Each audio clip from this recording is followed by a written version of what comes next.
Cruz, experta en asuntos migratorios, investigadora del Instituto Mora, para que hablemos de las noticias más importantes. Doctora, ¿cómo está? Muy buenos días.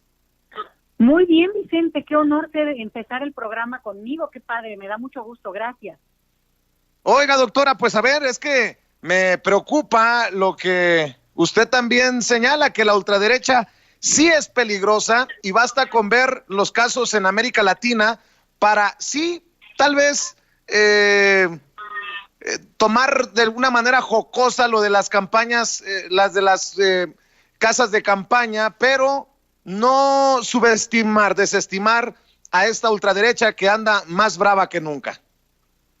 Así es, Vicente, yo creo que hay una parte en la cual no podemos bajar la guardia como sociedad, ¿eh?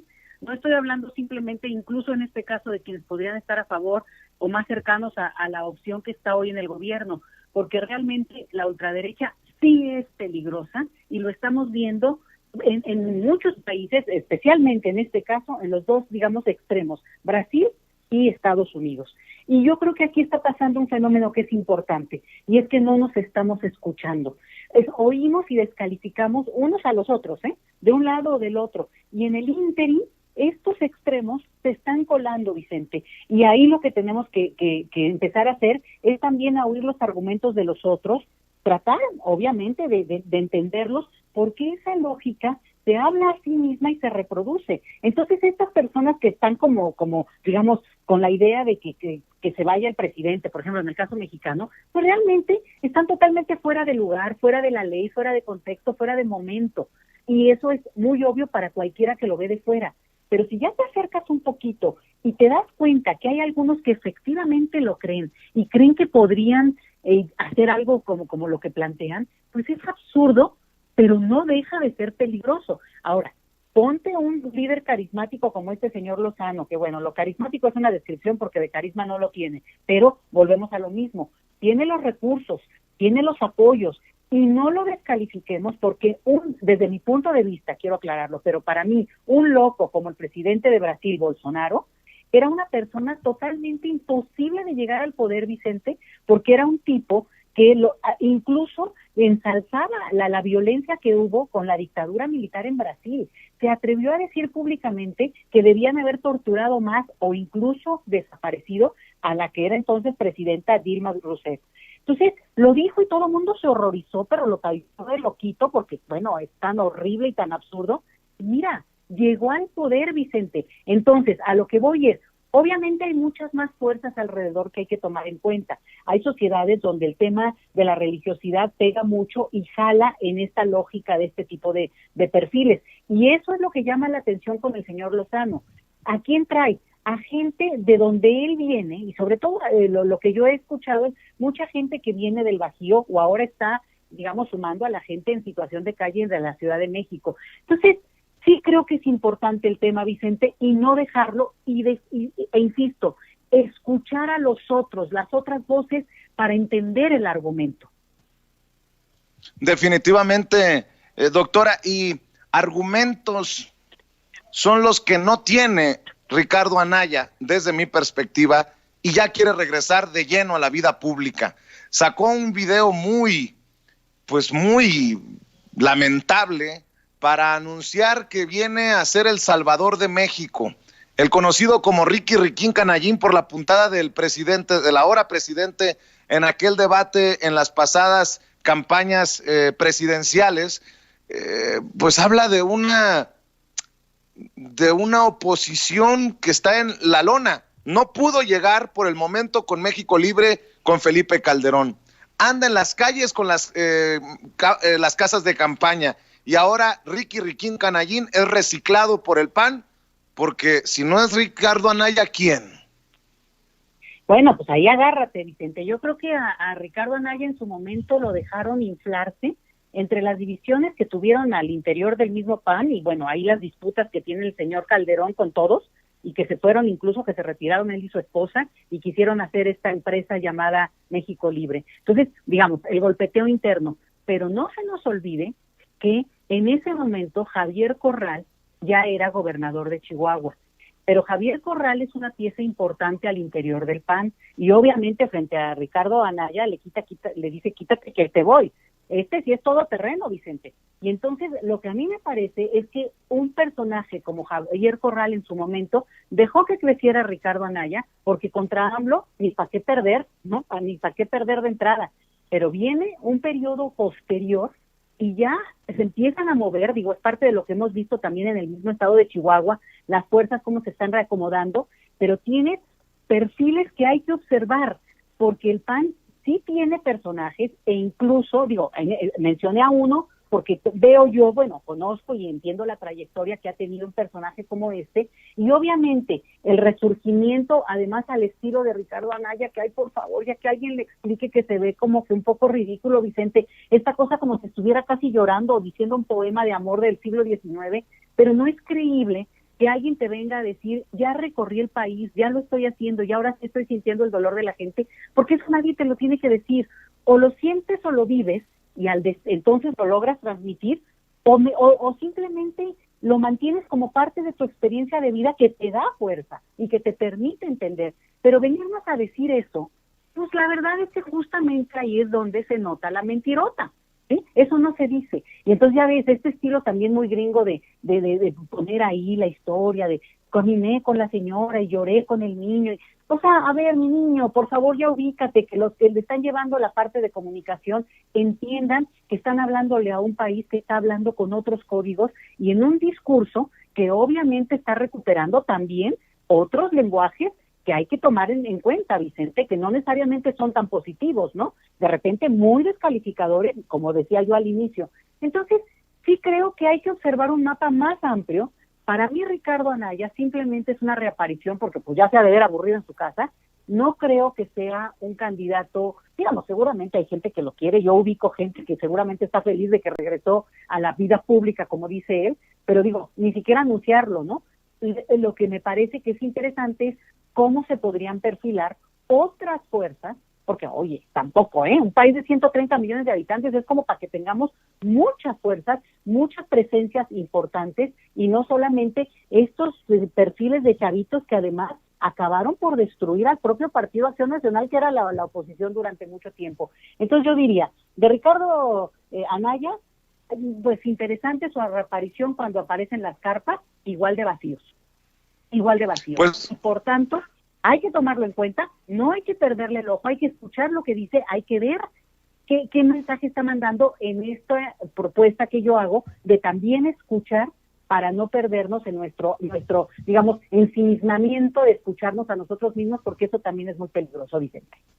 pues bienvenido al ruedo, Ricardo Anaya, y ojalá que también se anime José Antonio Meade y ver cómo los despedaza Emilio Lozoya con sus declaraciones. Nótese mi sarcasmo. Doctora, algo que no hemos comentado, esto de la firma de comunicados y algunos deslindes, y que si los muertos también firmaron, y que si eran científicos e intelectuales, y se colaron algunos disque comunicadores periodistas. ¿Cómo ve esto de la firma de comunicados por parte de científicos e intelectuales que además reciben un santo periodicazo de más de 28,000 personas que firman una respuesta, un comunicado respuesta a esos que se creen todavía dueños de la opinión pública? Mira, Vicente, yo creo que este desplegado está en el mismo tono de lo que estoy comentando.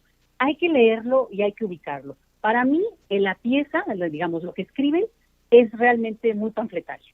Y aunque lo escribe una persona que yo valoro muchísimo, el doctor Paco Valdés, es una persona que, bueno, obviamente tiene buena pluma y tiene buena capacidad para interpretar lo que está pensando y lo que está viendo, pero creo que toma un tono que no dice lo que ha explicado él de la queja que tienen.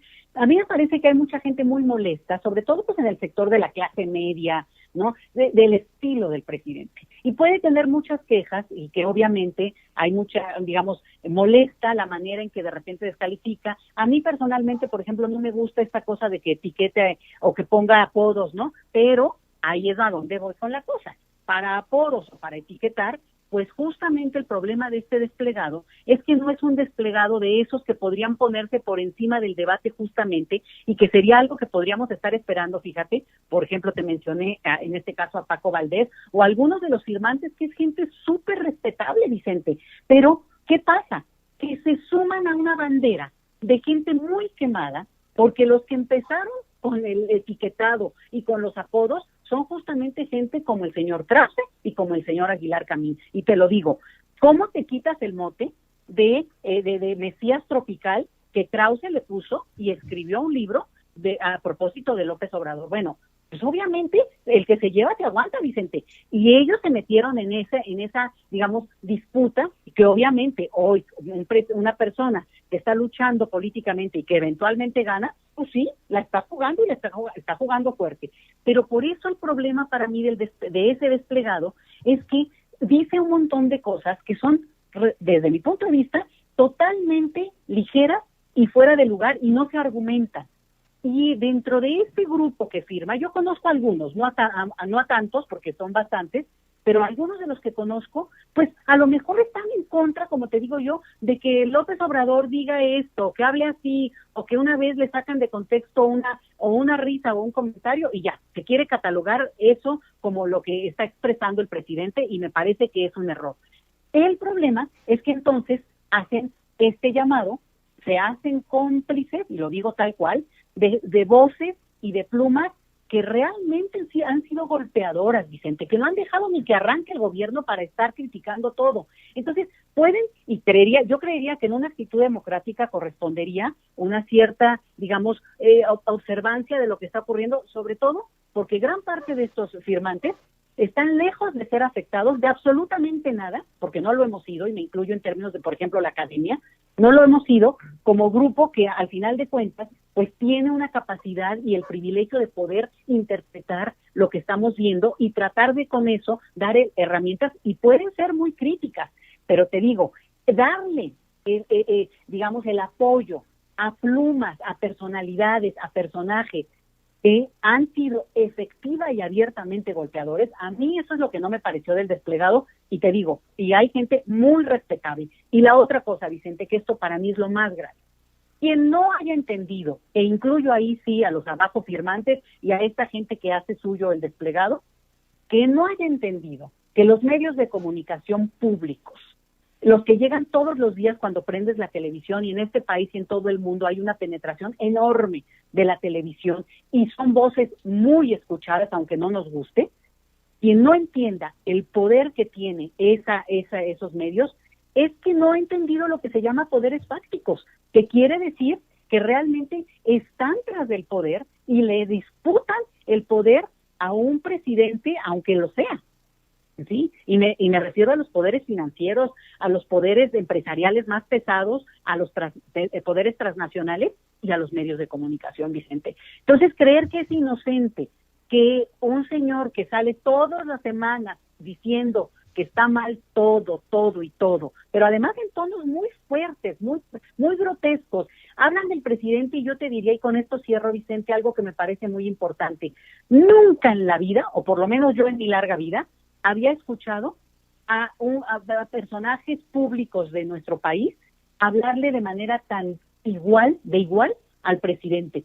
No le dicen, señor presidente, me permite, le queremos decir con todo respeto, ya ves que ese es el estilo muy mexicano. Ah, no, van con todo y le dicen, usted está mal con esto y esto. Bueno, me parece muy bien, porque en realidad lo que estamos viendo es la desacralización de la figura presidencial que en este país ha sido omnipresente.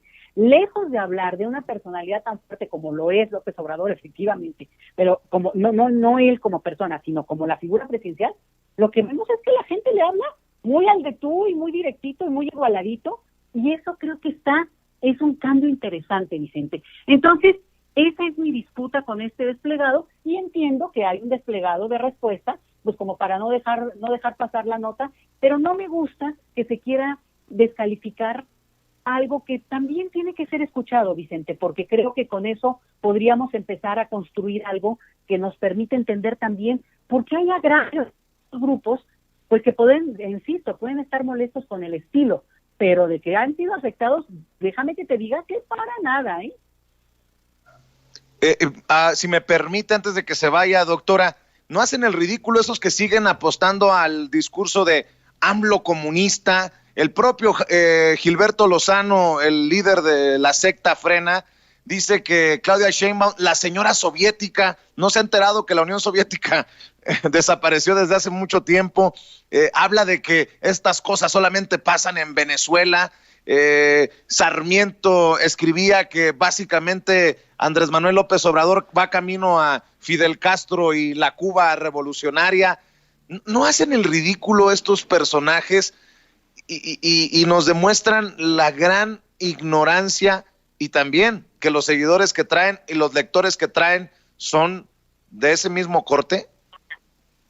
Híjole, fíjate, Vicente, que lo que más me preocupa de ese discurso es que se repite en todas partes. Mira, estaba oyendo a la derecha estadounidense, entrevistas a gente que va a votar por Trump, dicen lo mismo que ayer decía Lozano. O sea, es impresionante. Hablan de Biden como si fuera socialista, o sea, explícame eso, por favor. Hablan de Venezuela, que se van a volver como Cuba si ganan los demócratas. O sea, un discurso histérico, pero vuelvo al punto. Se ha construido ya una argumentación para descalificar, en este caso, digamos, imagínate, desde la derecha decir que la no tan derecha, que en el caso de Estados Unidos, como son los demócratas, son comunistas. Bueno, es como creer que aquí de veras hay alguien que ha hablado siquiera de comunismo. Entonces, esto es muy interesante porque lo puedes escuchar en Colombia, en Brasil, en Argentina. Es el discurso ahorita, y hay también un plantón en el Obelisco, que es una parte centralísima en Buenos Aires. Entonces, lo que estamos viendo es algo como internacional, no es propio solo de México. Insisto, es una polarización donde no nos escuchamos y hay que oír a los otros, pero obvio, cuando uno escucha ese nivel de ridiculez, pues sí entiendo yo que yo me desespero muchísimo, porque es un discurso que a lo mejor lo que hay que desgranar es cómo se ha ido construyendo, replicando, y te digo, lo dicen en Colombia, lo dicen en Brasil, ahora lo dicen en Estados Unidos, y es parte de la retórica rumbo a la elección de noviembre en ese país. Entonces, lo fuerte es cómo lograr sacar de ese argumento. Digo, pues están estos países, imagínate Cuba, un paísito además con muchas cosas buenas, con muchas cosas muy jodidas, pero lo interesante es que ese es el desafío, eso es lo que les da miedo, países tan potentes, tan fuertes, tan ricos, como puede ser Estados Unidos, como puede ser México, que digan eso. Y otra cosa que se me hace bien interesante, Vicente, en todas partes la gente dice, si gana el otro al que no le voy, me voy a ir del país. En Estados Unidos los derechosos lo que dicen es que se van a ir, a que se agarren, que se van a ir según ellos a Alemania y que si no se van a ir a Sudáfrica. Imagínate. Entonces, a lo que voy es, escuchemos al otro porque sí es peligroso y yo quiero cerrar con eso. No le perdamos, digamos, la mirada y sobre todo tampoco creamos que son chistes. La ultraderecha es peligrosa. Doctora, tengo entendido que hoy inaugura un curso y me parece importante mencionarlo porque es sobre cuestiones migratorias, sobre la migración. Sí, fíjate que es un curso que hacen los del INERM y es un curso que dura todo el mes, es martes y jueves, y bueno, ya hay como 800 personas inscritas, creo que ya cerraron las inscripciones y se puede ver por YouTube del propio INERM. Lo interesante es que es un curso que se llama Nación de Naciones y va a hablar sobre migración en México, que es uno de esos mitos geniales que también nos hemos construido, Vicente, de decir que somos súper hospitalarios, pero mira, como yo abro, me voy con todo, y yo inauguro el evento, me dieron ese honor, y a partir de ahí mis colegas que van cada martes y jueves van a ir hablando de alguna comunidad específica, de algún momento histórico específico, y creo que es muy interesante. Pueden verlo, te digo, en vivo o después buscarlo en YouTube, incluso solo la sesión que les pudiera llegar a interesar. Y creo que eso es parte de escuchar al otro, fíjate, porque de repente escuchamos mucho esta cosa de el tránsito migratorio, pero no sabemos ni de dónde viene esta historia, o para también entender, no todo es mexicanos que han emigrado de nuestro país, también hay inmigrantes en nuestro país. Por cierto, ya quisiéramos, Vicente, las leyes de Arizona en México, estamos peor que lo que en Arizona, que tanto nos quejamos, se ha dado. Por decir un ejemplito, bueno, ya hablaré de eso en la tarde. Pues me da mucho gusto que usted sea una de las expertas de las participantes en este curso y ojalá sean muchos los mexicanos y mexicanas que se interesen. Nosotros estamos al pendiente de sus esfuerzos. Doctora, por lo pronto le mandamos un abrazo y siempre agradecidos por que comparta sus opiniones, sus comentarios aquí en Sin Censura los martes. Igualmente, Vicente, abrazo y que sea un día espléndido y buen inicio de trabajo del día de hoy. Bueno, ustedes ya están con horas encima, pero a lo que me refiero es del programa. Claro que sí, doctora. Le mandamos un abrazo. Hasta luego. La doctora Leticia Calderón Chelios, experta en asuntos migratorios, investigadora del Instituto Mora.